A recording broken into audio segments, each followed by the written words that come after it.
The the one correction I'd make, Drummond, is I'm afraid we're about to hit the all-time low in this election.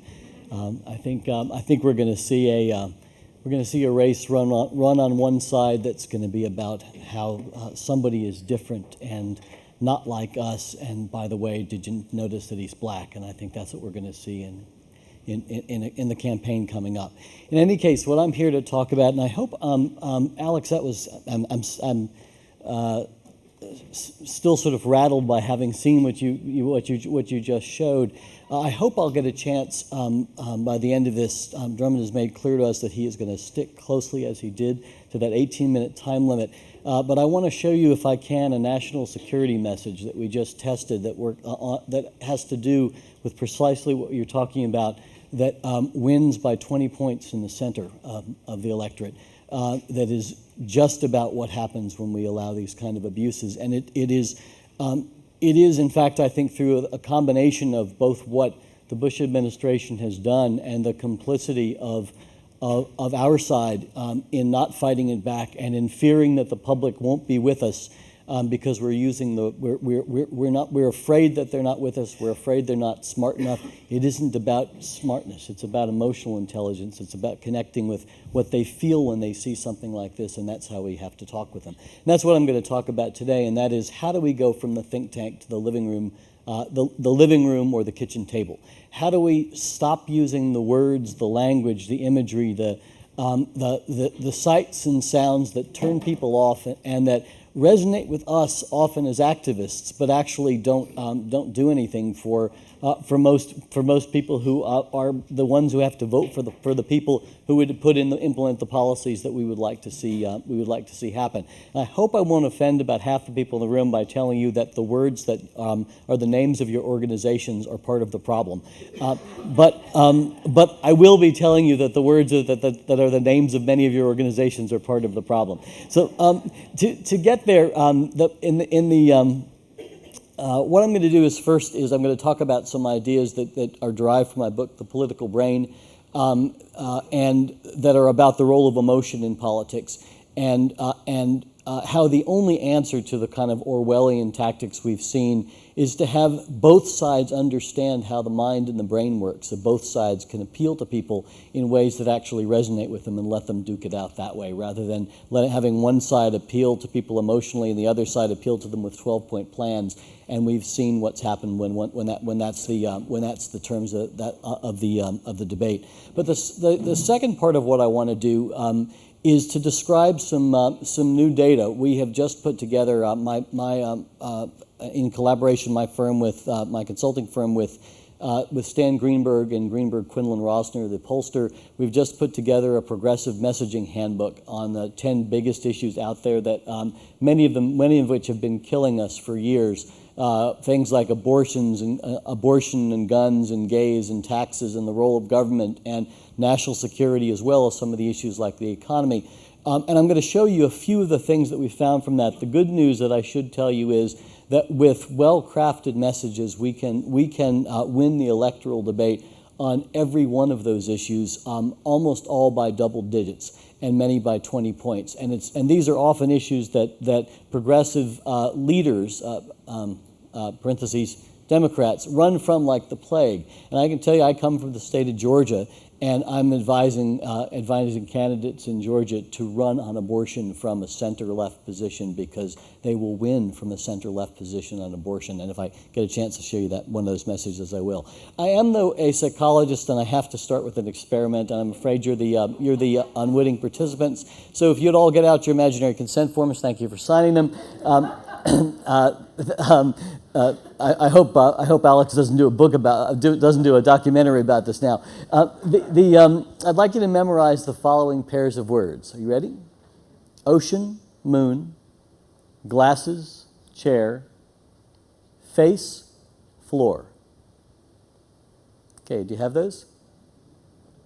Okay, now, what I'd like you to do is you really have to do this. So when I raise my hand, I just need you to shout out, just yell out the first automobile that comes to your mind. Okay, so when my hand goes up, just shout out the first automobile that comes to your mind. Ready? Okay, no consensus. That was just a check to make sure this was a progressive audience. I wanted to make sure that there are no conservatives who had wandered into the room. All right, now, now what I'd like to do is, no talking points here. Now what I'd like to do is I'm going to raise my hand, and again, wait until I've got my hand up. When a hand comes up, just shout out the name of the first laundry detergent that comes to your mind. Okay, you ready? Well, isn't that interesting? Amen. How many of you said Tide? Pretty large number. I can tell you in groups from anywhere from about 10 to 3,000, I can reliably get somewhere between 85 and 95% of people to say Tide. Now, the market share of Tide is 41%. That means I should be working for Procter & Gamble. I'd make a lot more money than what I do now. But the question is, why do you say Tide? If I had more time, I'd actually go around there and ask some of you, because you'd give the same fallacious answers that people give in focus groups that led the Kerry campaign to decide not to touch the Swiftboat ads because they didn't want to dignify them, because people said, no, you don't want to, or they don't talk about Abu Ghraib because people don't like to hear about that, and it's not good, and it'll play itself out by itself. In fact, the reason why many of you said Tide was because I primed you with the word pair ocean moon. And what that did was to activate outside of your awareness what's called a network of associations. That is an interconnected set of thoughts and feelings and images and ideas that have been connected up through experience. Now, that network, if you look at it up here, you'll see ocean, moon, waves, tide. I never said waves or tide, but those are activated at a latent state of activation in your brain. They were unconsciously more active than they had been a few seconds earlier.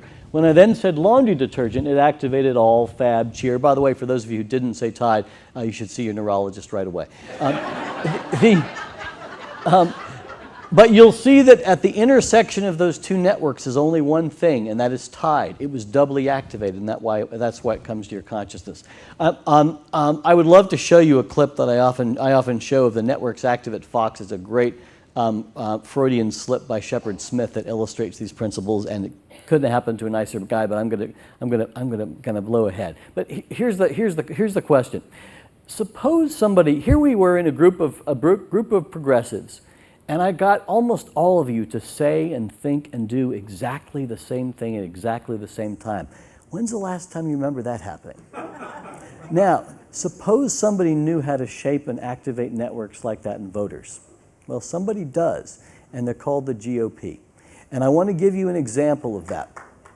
Take a look at this word.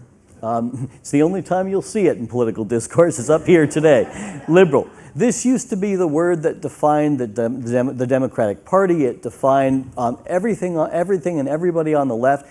It was a word that was used liberally by the founders of this country. Thomas Jefferson called himself a liberal. George Washington called himself a liberal.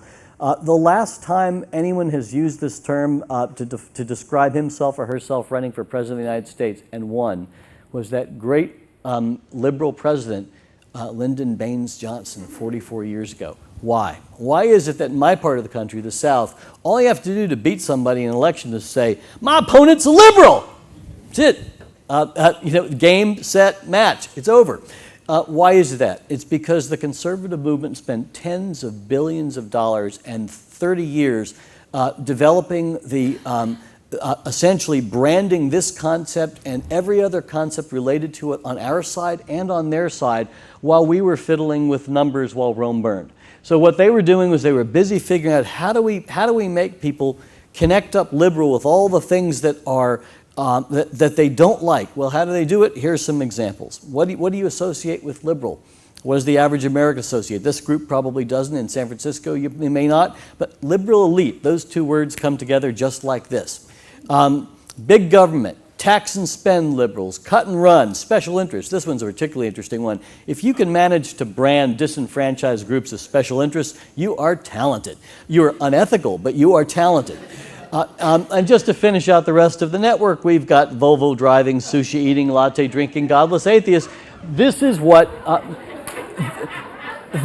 you have when you say a liberal outside the West Coast and the Northeast Coast and a few major metropolitan areas. This is what a liberal is, and this is why we're all progressives, by the way, because this term has been so contaminated that we simply can't use this term anymore.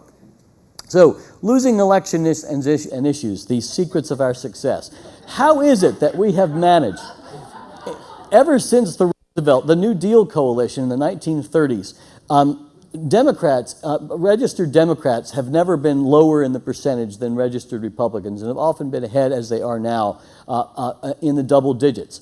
Yet in that time, we have only elected and re-elected one person to the presidency on the left, and that was Bill Clinton. It's a remarkable statistic, and the only Republican who has failed to win re-election was George H.W. Bush, who's starting to look like a really good president. A really bad father, but a really good president. So how have we managed to pull this off? This, by the way, beats all the statistical odds. The best predictor of voting behavior is people's feelings towards their parties and the parties and their principles. We've managed to beat the odds over and over and over again. So how have we done it? Well, we can all recite the conservative catechism, even in this room right here, and that's what's frightening about it. And this is the Orwellian piece that Alex was referring to. When someone says, I'm running as a conservative, you can bet that what they are going to espouse is low taxes, small government, strong national defense, culture of life, family values, the idea that life begins at conception, protection of your right to own a gun. I just did this like this, and I'm a progressive. All right, so that's how well formed those networks are and how they've essentially metastasized into all of our brains. That conservative infrastructure has just worked its way into our brains, and it's done this with the entire electorate, and that's even with those of us who are fighting it off actively with the best progressive chemo we can possibly find. Unfortunately, that chemo has been pretty weak. The progressive brand, where is that? Well, that's missing in action. You know, when we saw the Virginia Tech shootings, what was the response from elected leaders on the left? Nada. Absolutely nothing. On issue after issue after issue, you know, Al Gore's position on guns, and God bless Al Gore for switching from his inconvenient campaign to an inconvenient truth, and starting to talk in ways that actually convince people and move people. I don't know about the rest of you. I've been turning off lights ever since I saw that in my house. Ever since I saw that, and I don't think there's been a more impactful movie, personally for my life that I've seen.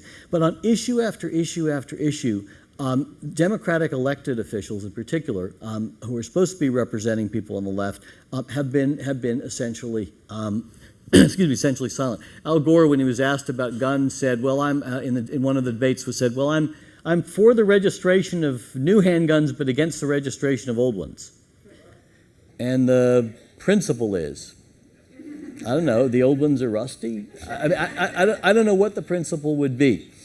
So how do you lose when, say, 80% of the people are behind you on an issue? Lessons from SCHIP. The first thing is, SCHIP, we managed to not be able to override a veto on that when the polls were showing 80% support for SCHIP. You want to know how to do that? Start by calling it SCHIP. There isn't a conservative in the United States who would use a term like SCHIP. What I say to elected officials all the time on our side is, do not take your acronyms out in public.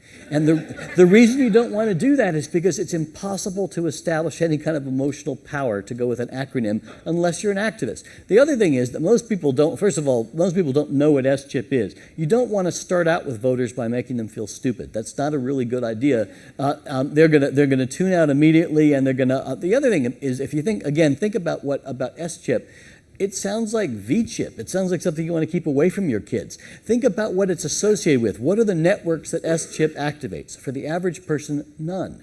And the other things that it activates, sounds like, well, what's the big brouhaha about S-chip? Is it kind of like Pringles? There's too much oil in the chips, or what is it? What is S-chip really? S-chip was simply one simple proposition. The people who work for a living ought to be able to take their kids to the doctor. Now imagine running on that instead of saying, my opponent opposes S-chip. Suppose you were saying, my opponent believes that even if you and your spouse are both working full-time jobs, if you can't afford health insurance for your kid, you shouldn't be able to take your kids to the doctor. You want to see how fast that veto would have gotten overridden? It would have been like this, but instead we were busy talking about S-chip. But it isn't just S-chip, it is everything on the left. Universal health care. I'm fond of saying to healthcare advocates, if you want to see universal health care in your lifetime, never use that term again in public. Why? It is an abstraction. Think about it for a second. There are people in this room who will feel an emotion when they hear universal health care.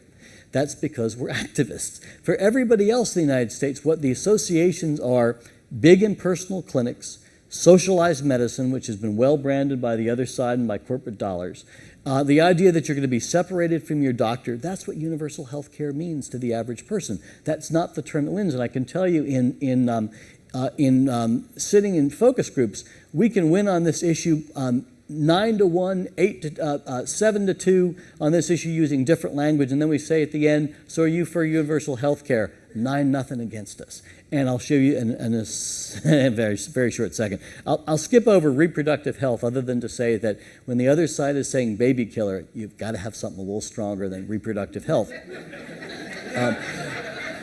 So I'm going to show you 3 or 4 messages that we've just tested on, and I'm just going to show you what these are. Is they're principled stand. They're paragraph-length messages that have essentially a tagline that we hope will be branded over time as people start to use them over and over and over, that capture the essence of the narrative. But these are narratives, essentially. And this is the beauty of what the conservatives did, was that when Ronald Reagan would say things like the liberals have never seen a tax they didn't want to raise, and they never saw a government program they didn't want to fund. That stuff stuck. And it stuck because there's a whole narrative about the decline of the welfare state and how the New Deal had gotten corrupted, et cetera, et cetera.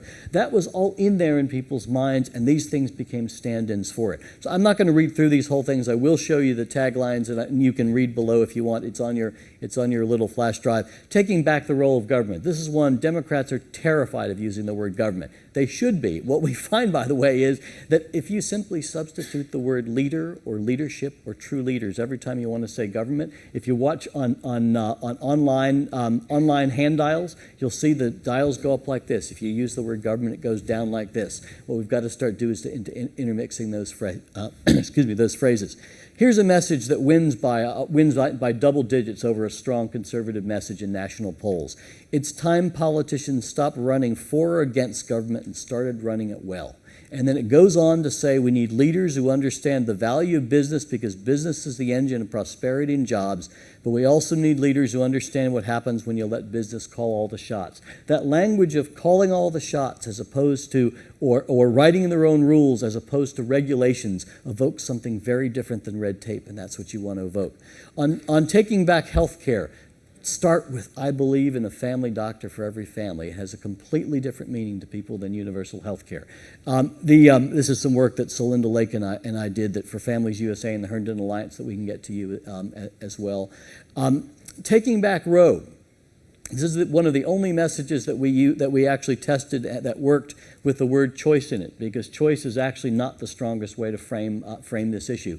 For one reason is that when the other side is saying baby killers, and you're saying, but I'd like the choice to kill babies, that doesn't do terribly well. But the other is when you say a woman's right to choose, you've just disenfranchised 50% of the population. You then think, well, I think I ought to sit and decide this issue. I think you shouldn't have that right. All you have to do is enfranchise that 50% by stop talking about a woman's right to choose and say things like this. I don't believe the government should be telling a woman or a couple when they should or shouldn't start their family. I can tell you that wins in the state of Georgia. Just to give you a quick example, then I will wrap up. Here's one of the language of choice that worked. Freedom and responsibility go hand in hand. That's why I'm both pro-choice and pro-personal responsibility. When you pair those two things, we have seeded on the left all these wonderful traditional American values like freedom and personal responsibility that all of us believe in and teach our kids. We've seeded them to the right, build them into progressive narratives. And finally, the last one to finish up Alex's presentation, taking back national security. This is not the strongest message that we tested, but this wins nationally by almost double digits. And it begins, if we detain people without hearings, wiretap our own citizens, and torture people on mere suspicions, the terrorists have won because we've given up everything our country has stood for. America is the only nation ever founded on an idea, the idea of freedom. We've always led by our right as well as by our might. I will not continue, but simply to tell you that message gets through to Americans. If you talk about civil liberties or the Geneva Conventions, that message does not get through. Thank you very much.